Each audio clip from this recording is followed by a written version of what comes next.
Hey YouTube, today I want to look at this image I took at Wasaga Beach at sunset, and I want to summarize how I edited this photo.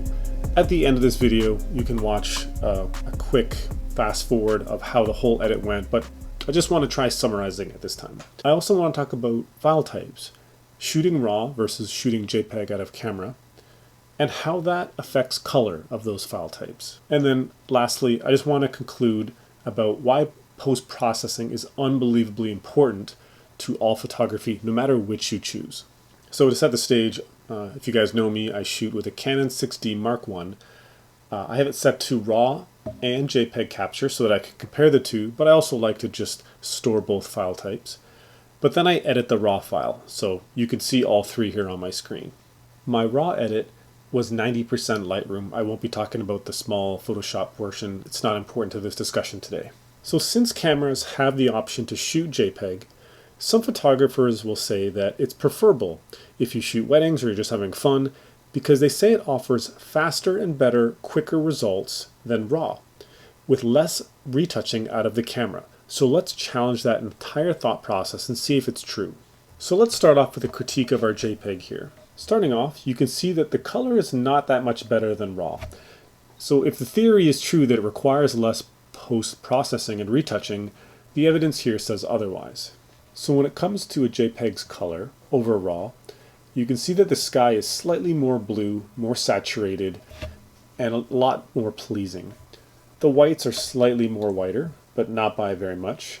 You might notice that the oranges here are missing, these nice pleasing yellow tones in the middle, and that's about it for color. It's really not a huge percentage better, especially when you look at how far the RAW edit can go. It's nowhere close to being a complete image. So we can put that theory to rest that it's a quicker retouch, at least for the Canon 6D Mark I. If you notice the RAW file, there's a vignette caused by the lens. This was a 24-105 f4 L series lens. And in the RAW on Lightroom, it was removed completely. It doesn't exist here. It's still slightly visible in the JPEG, so it didn't do a full job removing it. So you're going to have some extra work in Photoshop to remove that if you don't want it. And lastly is the barrel distortion. It's hard to see in this mode. But if you switch to a full view, you'll notice right away how the horizon flattens out and it becomes a corrected image. So the in-camera JPEG is not fixing this, and it's going to require even further post-processing, and I would argue way more difficult than the one button click in Lightroom. The last detail I want to talk about is color information and quality. The JPEG format is a lossy format, which means that, like an MP3, it's compressing quality, compressing pixels to maximize storage space. And you can actually see it happening here in the clouds. If you look at the JPEG versus the RAW file, you'll notice there's detail missing. This is probably also why color is missing from this area, because it's a small, not as important detail that the JPEG cuts out in order to save space, thinking that the eye won't notice. One last piece of information is that JPEG is 8-bit color. The RAW file is capturing probably billions more color information that can be edited. I exported this at 16-bit color so that when I was editing color in the image, which you can see it clearly needed, there was a lot more to play with. Out of curiosity, I edited the JPEG to look like the Lightroom edit using the RAW file, and you could see I had to use selective color, hue saturation, curves, levels, and a couple other repeated actions in order to get it to look like the RAW edit. And you can see that it didn't do a great job preserving color detail, and you can see where the JPEG artifacting compression is coming into play. It's trying to edit small details of color, but it's getting blocked into chunks, and that's the compression trying to save space when there should be a lot more color happening. You can see the detail getting lost. So just to conclude the RAW JPEG discussion, you can see that by the final edit, JPEG is unquestionably incomplete out of camera. It must require it retouching post-production editing to maximize its potential. So if you can shoot RAW, it's a must, or you're missing out. So let's do a quick summary of the edits that I did. If we hop into Lightroom, one of the first things I always do is increase the contrast. This allows separation of the clouds from the sky. In this photo, there's white clouds and a bright horizon, so I increase the whites to make them pop out more. Because this was such a colorful photo, I increased the vibrance and the saturation because it started off very dull. Once you increase the saturation and vibrance that much, what happens is things get oversaturated and they look over-edited. So you can see here what happened after that, and that I pulled back the orange and the yellow to more in line with a realistic scenery.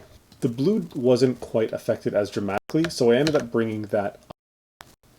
Further enhanced by bringing the luminosity down on blue because it was so bright. Bright colors don't saturate as well, so darkening them allowed them to be affected more and hit more by increases in saturation. Getting into some of the advanced edits that I did, we can see that I added a gradient filter. You can see the mask here, what effects, just the lake. And when I turn it on and off, you can see that I brightened it starting at the horizon. This is because all of the edits I did with contrast affected it, making it too dark. And I really wanted it to reflect the bright sky better, so I bumped up the exposure and really jacked up the highlights, not affecting the rest of the sky, which was already looking great. Lastly, I did a brush adjustment. We'll take a look at what was affected. You can see the red area there that I brushed. And I made sure only to focus on this mid-tone yellow and orange area. And you can see that all I wanted to do was bump it up because it wasn't getting the saturation it deserved created by this nice sunset. And I wanted this nice gradient of orange to yellow to blue. But I didn't want to affect the sun and the water, which had tints of yellow and orange in it. So I needed to isolate it. And that's it.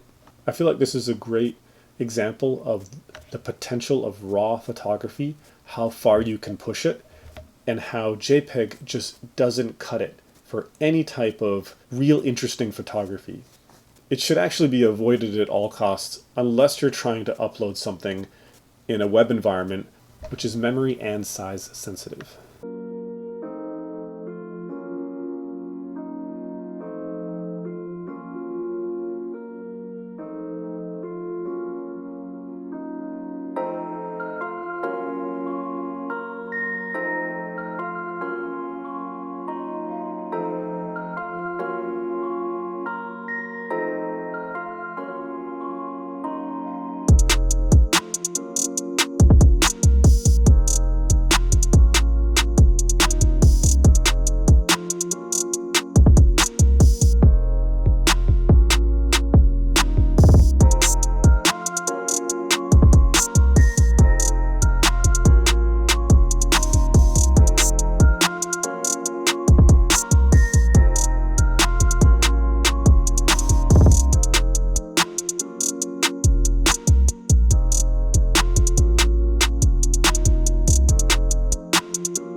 If you enjoyed this and learned something, please hit like and subscribe.